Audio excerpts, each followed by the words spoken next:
বাপের বাড়ি আসা মানে অ্যালার্ম ঘড়িকে ছুটি দেওয়া। আজ অনেক দিন পর নিজের ইচ্ছে মতন দেরি করে ঘুম থেকে উঠলাম।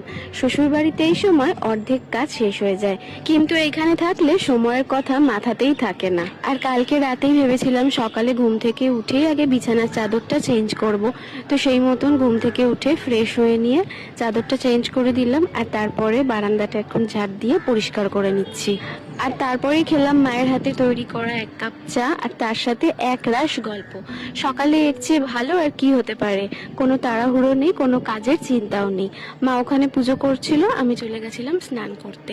স্নান করে এসে জামা কাপড়গুলো মেলে দিলাম, আর এখন একটুখানি স্কিন কেয়ার করছি। স্কিন কেয়ার বলতে জাস্ট ফেস ওয়াশ দিয়ে মুখটা ভালো করে ধুয়ে নেওয়া। এইসব করতে করতে ওইদিকে কিন্তু বেলা ভালোই হলো। আর ওইদিকে আদ্রিতকে স্নান করিয়ে ওকে খাইয়ে দিয়েছি, আর এখন আমি খেতে বসেছি। আর আজকে কিন্তু পুরোটাই নিরামিষ রান্না বান্না হয়েছিল। ঘুম থেকে উঠে এখন চলে এসেছি ছাদে, আর আজকে দুপুরবেলা আইসক্রিম এনেছিলাম, তো সেটা খাওয়া হয়নি। তো এখন ছাদে বসে হাওয়া খেতে খেতে আইসক্রিম খাচ্ছিলাম। তো চলো আজকের ব্লগটা এইটুখানি, দেখা হচ্ছে নেক্সট ব্লগে। টাটা।